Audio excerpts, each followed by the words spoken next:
Our next guest, a presentation of the Arnold Palmer designed Whistler Golf Club, now playing in summer condition and to rave reviews. We played there last week.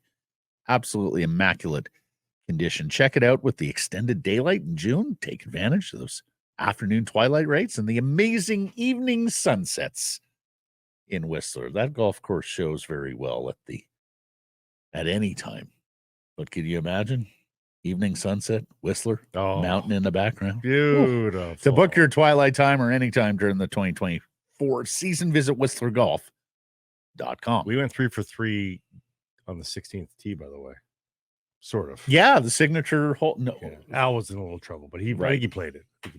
It's the one time Al was in trouble. Yeah, exactly. The one time I wasn't in trouble. Here he is, the former executive producer of Hockey Night in Canada, the co-host of the Bob McCown podcast, the one and only John Shannon. How are you? I'm great, boys. How are you? Fantastic. What do you think? Oilers coming all the way back, John. Are we going to have a classic Stanley Cup final, one for the ages, one we will never forget? Well, if they do come back, even to some semblance of a Game 7, we will certainly never forget it. But it is going to be difficult to get 2 games in a row where the Florida Panthers play the same way. Now, that said, after it was 4-1, we might as well have just gone to minor hockey and running time because it didn't matter. I mean, when Paul Maurice pulled Sergei Bobrovsky, the game was over. And what everybody was hoping to do in Florida on that bench was to stay healthy. And on the Oiler bench, they were just having so much fun. It was about time that they had some fun. We've seen this in the NBA too. Leads getting away. It's not been banner drama this spring for either of these leagues in terms of television production, has it? I mean, it's let's hope that there is a little bit of drama left in the Stanley Cup final because we haven't had a ton of it. Yeah, although I would argue that the hockey has been a little more compelling than most of the basketball. Sure, I love the NBA, and I have been on the Doncic bandwagon all season long. He's been so much fun to watch. But that said, you're right. The game was exciting on Saturday for Oiler fans, for the people in the building, and the building itself actually became the much more compelling story and the crowd than the game itself when if you're sitting at home, that's for sure. Well, fans here were lucky because they had a BC Lions game to tune into as an alternative. Had a Whitecaps game our cup runneth over here on Saturday. There were we had the same right over our shoulder here. And then we were watching the end of the golf as well on. Yes, right. Yeah. So it was a crazy weekend for that, and it's with Euro and Copa starting, it's going to get even crazier. Hey, crazy as it was, I saw the documentary was on TSN last night. 30 years ago yesterday was the craziest day in all of sports. Remember? Bronco Chase, parade for the Rangers, U.S. Open, Arnold Palmer, World Cup kickoff in Chicago, and NBA Finals game, Knicks, Rockets, all in the same. 30 years ago yesterday. It was quite a day. John, we talked about this in our opening block. I'm not sure if you saw Cahal Kelly's column in the Globe and Mail this past weekend off the Stanley Cup final. He cites a Leger poll where a majority of Canadians say they're not paying much or any attention to the Stanley Cup final. And he goes on to say, I'll quote from it, hockey in Canada is never going away. There's too much infrastructure built up around it, but it can stop mattering. That warning signal is flashing now. If you can't get Canadians up for a series featuring the greatest player in the world, who is Canadian, plays in Canada, then I don't know what to suggest. The piece talks about how we're really just tribal fans now, whether that's Canucks, Flames, Oilers, what have you, and not necessarily grander fans of the game and the institution like we were back when you were running hockey. We see in the comments when we start talking Stanley Cup final, there's the odd person who's like, come on, more Canucks talk. Yeah. What says you? Well, what do you think about all that? Well, one of the reasons that there was more discussion about the complete NHL in the 90s was that for the most part, the Canadian teams weren't that prolific. Certainly when you think about the Maple Leafs and Canucks in the early 90s, but we went on in the second half of that decade, we went on a bit of a slump in Canada. The other thing is the word tribal is really important in all of this. This is what professional sports in North America has built itself on. When the moment you have expansion, the moment you have 7 or 8, we actually had 8 teams in our country at one point.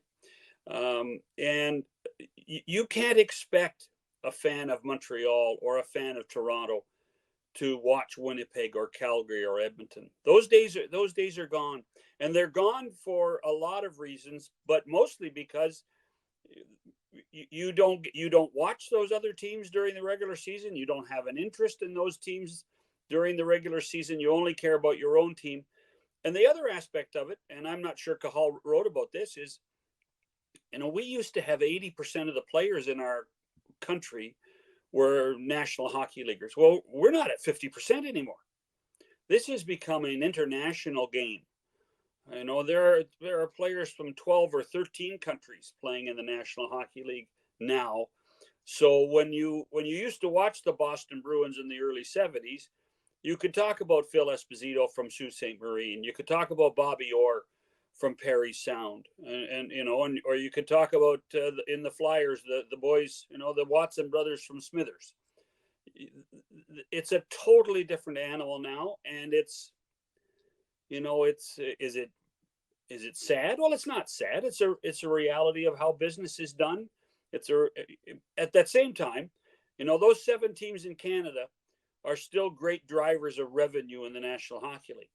It's just they're not drivers as a unit. They're drivers as individual business opportunities, but they're still very important to the success of the NHL. And by the way, there'll be 4 million Canadians watch tonight. Oh, yeah. They'll still get good ratings. There'll be 4 million Canadians watch tonight. And last I checked, that will be by far the largest audience probably since the Super Bowl or the World Junior Hockey Championship. Right. Super Bowl, World Juniors, especially if Canada, well, only if Canada is in a gold medal or semi, and Grey Cup tend to, be the bar for television ratings. I mean, we're only 15 years into every game for every team being on your television, right? I mean, before, when you only had, maybe even when you only had 30, 40, 50 games on, a lot of nights of the week, you watched other teams because that's what was on. Your team wasn't on. But now you get your fill. There's only so many nights a week where you can carve out 3 hours to watch sports on TV. So I think people just say, I'm just watching Canucks. I'm not going to watch the rest of the league. I think that's fair. You do almost have to wonder. And this is a discussion that I do think that has occurred. Is there too much sports? Are there too much sports?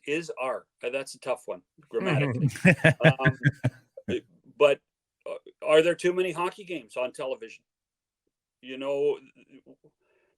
When it was national games Wednesday, national games Saturday, you got to cherry pick then.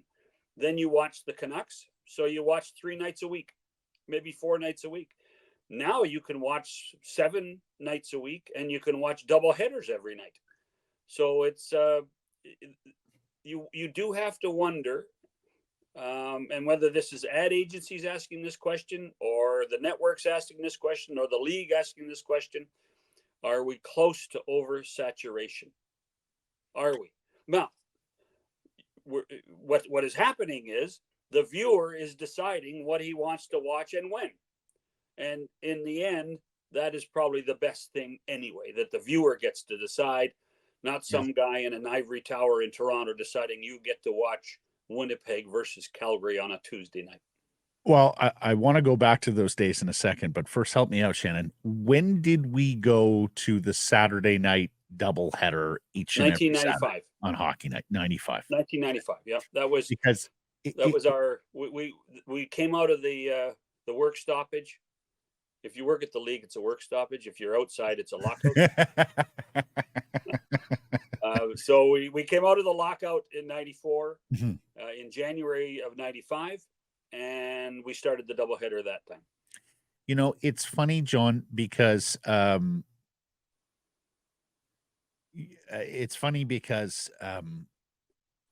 you mentioned the proliferation of games. When I was a kid growing up in Calgary, it was special to see the Montreal Canadiens Mhm. on TV. When my family moved to Ottawa, it was special to see Wayne Gretzky and the Edmonton Oilers on television. I would seek those games out, or I would take advantage of when they were on. Even in the early 90s, like or in the early aughts, my roommate and I, we splurged for center ice because we wanted to watch, in part, the West Coast Express here in Vancouver and some of the quality teams on the West Coast. More games, and as you say, the proliferation and saturation that you can pretty much watch every team every night, with a few exceptions, I think has taken away some of that, events or special feeling. So you're right. No, you're right. And I think then what has to happen, and listen, we've seen this in Major League Baseball. Major League Baseball has, when you look at 30 teams and 162 games, that's a lot of baseball, man. When you see it in the NBA, really the only sport in North America, and I'm not knocking soccer, please, so don't bitch at me.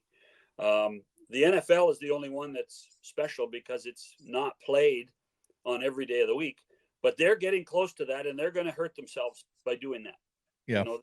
They have created something special because there's a 1 day a week scenario, but we're getting to Thursdays and Fridays and Saturdays and Sundays in the NFL, and they're going to hurt themselves too if they spread it out a bit too much at this point. Yeah. And then that's the other challenge, Matt, is if there is so much, then it's incumbent on those in charge of television and the leagues to create entertainment. That's why what we watch on TNT with Barkley and Johnson and Shaq and Kenny is so important. It's a TV show outside of the action. You're right.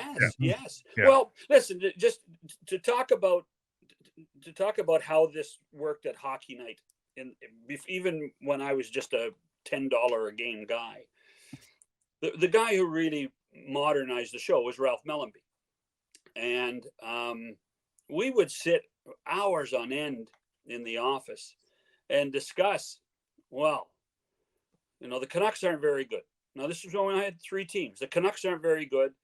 Montreal's great all the time, and the Leafs aren't very good. And our research is showing is that people are turning the games off and not coming back. So we got to the point where we could not rely on the game itself to drive viewership. So that's when Ralph says, well, we got to make the intermissions better. We got to be more, prone to be entertaining in the intermissions. And so that's how Don Cherry got started, was to be more entertaining. And then when I came, it was, Don was a mainstay in the first intermission and we had nothing in the second. And so we needed to try to create, and then to Matt's point about the doubleheader, we went from having 2 intermissions to 4. Right. So it wasn't very, so the challenge was, the game is the game, but then you need to create an hour's worth of entertainment every week on television, and try to serve so many masters. And when I say so many masters, I'm talking about the viewers and fans of 7 or 8 Canadian hockey clubs. Yeah. It was hard sometimes. The other thing saturating hockey fans' minds is these darn podcasters that are programming all day long, talking about transactions and rumors, and it just takes up so much damn time that we have nothing against podcasters. We love podcasters.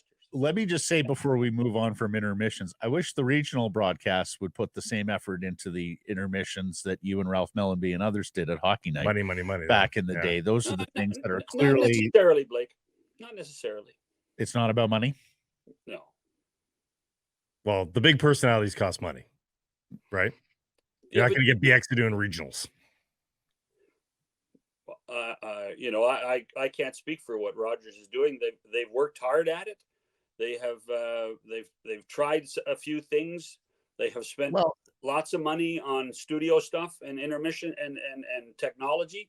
They deserve some credit for that. Well, yeah, but this is what I mean. But Shannon, they bring you in to Edmonton, right? Like you go in Edmonton to do intermissions. That's investment in the intermission product, and I applaud them for that. Yeah. You know, that's the sort of thing I'd like to see more of across the board. Before we move on from hockey on television, because I think he wants to talk about Cap Friendly. Who, me? No, Well, Price. No. No. Okay.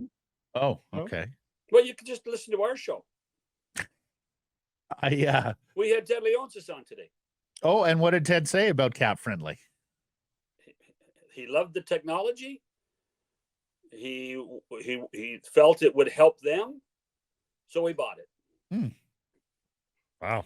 What technology specifically? You mean he liked the interface, or is there something deep dark? I think that without getting into the specifics, I think what he was saying was that they have a plan in their system that works very well. And they drag one person over Cap Friendly to manage it. But it basically is the software that Cap Friendly has created. Since last we talked with you, Amazon has been announced that we're doing national Monday night games on Amazon. Yeah. And then a spin around the league show on Thursdays, John. Edify us on that. Why this around the league show on Thursdays where they'll be dropping in and out of games? So here's what I think. I don't know. This is a 2-year experiment in a petri dish, Canada being the petri dish, for Amazon to decide whether they want to be involved in hockey long term in the United States as well. Because in 2 years, there will be negotiations starting to open up for a bigger property in the U.S. And I think it's logical to suggest that the streaming system will be involved in the next race deal in the U.S. as well. So if you can master and create really good content, you hire people that can execute the plan in the short term. Basically, I think 50, 55 games on Mondays over 2 years, and then 55 Thursdays over 2 years. When you decide you're going into the market of 350 million or 350 million people in the United States, you have a proven product that you can work with, and you can press a button and execute the plan. That's why I think it's happening. What do you make of what's happening in Columbus with Don Waddell, Pascal Vincent? You know, is that a franchise that can resurrect itself? It just seems like it's in tatters. I was just amazed. Johnny Gaudreau is 4th head coach in Columbus alone. I'm not surprised. I kind of assumed. Again, not to do another blatant plug. When we had Don on a couple of days after he got the job, and I asked him the future of Pascal Vincent, he said, "Well, he's our coach for now." So this was a done deal. He was not coming back. Don needed to get a few weeks under his belt, go to the combine in Buffalo and get a feel. But I assume he has somebody in mind who he wants to coach this team. And you're right, it's disappointing. They've had lots of bad things go wrong in Columbus. And maybe the worst of it is I've never seen a team with more injuries in the last 3 years than the Columbus Blue Jackets. They're over 1,000 games over the last 3 years, Blake. It's crazy how many injuries they have.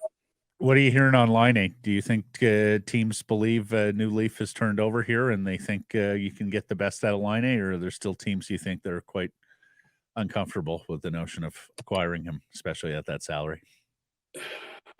Well, I think you've answered the question, really, Matty. I think if Columbus will allow it, I think you probably have to have time to sit down with Patrick and ask him where's his headspace. Mm-hmm. We know he is a gifted hockey player. There was a point, I believe, in his time just before he got traded from Winnipeg to Columbus, where he had the best shot in hockey, better than anybody. And I don't know what happened. It would be incorrect to even surmise what happened, but you have to make sure he's mentally and physically 100% before you'd even contemplate trying, particularly in a cap era, trying to get any deal done. And then the question is can Columbus really, can Don ask a lot for him? When you consider if, in fact, he is damaged goods and he has a huge contract, what do you want to do? Do you want to give him away, or do you want to give him a fresh start somewhere, but you need assets in return? And does that seem like the kind of risk that Jim and Patrick would take on? Is that not their style to take on that kind of risk? I think that there are teams out there that would look at it and make decisions on it, but based on, I mean, beyond being in the assistance program, Patrick was never healthy and physically healthy in Columbus. He was always out. There was always an injury. He's one of those guys that has the wear and tear of the NHL life has really not been beneficial for him. On the Canucks, all but certain that Lindholm is gone, and it's not necessarily term and money. It's just, play top 2 center somewhere else, play third line center here. Zadorov, big weekend, last best offer was reported. Nothing yet. We'll see. Our poll question today: if Lindholm and Zadorov, the 2 Calgary guys, if they leave via free agency, were the trades this year for them worth it, John? What says you?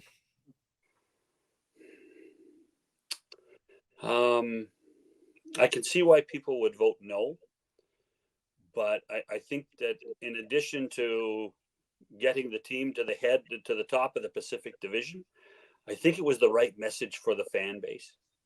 I think it was the right customer service decision to say, we are going all for it. We want to improve every day. No one can sit there and complain that this group with Rutherford and Alvin and Rick Tocchet don't care about us. They care. They showed they cared. They tried their best. They lost to a better team in the end in the second round. I know people in Vancouver don't want to hear that, but they did. And they have a great foundation to work from. And I think the fan base should only be positive of what's going on. And they're going to have some money to spend. These guys don't come back. They're going to spend it. They're going to find people. And I don't know about you, but I think if I'm a Canuck fan, if Patrick Alvin says, I'm going to try to sign this guy, I'm going to try to sign that guy, I now trust him. I believe in him for what he can do for this franchise because of what they've done in the last 3 years for this. Who's the assuming Edmonton is going to be very competitive next year again, assuming they are a semblance of the selves that we see right now. Mm-hmm. Are the Vancouver Canucks going to be the second best Canadian team or challenging Edmonton at the very least? Do you think they've got the wherewithal to put this all together? They've got the cap space. Do you expect they're able to, and I'll say run it back, and I mean just points wise rather than necessarily with the same personnel? Well, I think you have to. I mean, this goes to the discussion of who has a better core at this point. Like when you're looking at changes being made, and I think you have to be in a position with the Canucks to think, well, gosh, we still have Quinn Hughes, we still have Thatcher Demko, we still have Elias Pettersson. Hopefully that darn knee is okay. We still have we have a few guys that can contribute. I don't have any qualms about what the Canucks will be, and you're right. The 2 best teams in Canada will probably be in the Pacific Division fighting for first place. And we'll see if they devise a team that's can get over the Edmonton hump next year in the postseason. If that's the case, certainly did well in the regular season. Different matter when the chips were down in round 2. Great stuff, John. Thank you for this. Enjoy what's left of the final. And next week, we'll be talking off-season, draft, award show, and all that good fun. Thank you. Award show. Haven't they done the awards? Well, we've got a candidate there. We got a pretty big that's candidate right. there. That's right. In Quinn Hughes. He'll win. For the non-announced category He'll win. at the award show. Hey, everybody, if you're enjoying what you're seeing here, then follow along with Sekeres and Price on YouTube. I promise more content coming. The kids call it subscribe on YouTube. Well, how about liking it? Do that as well. Smash it right now.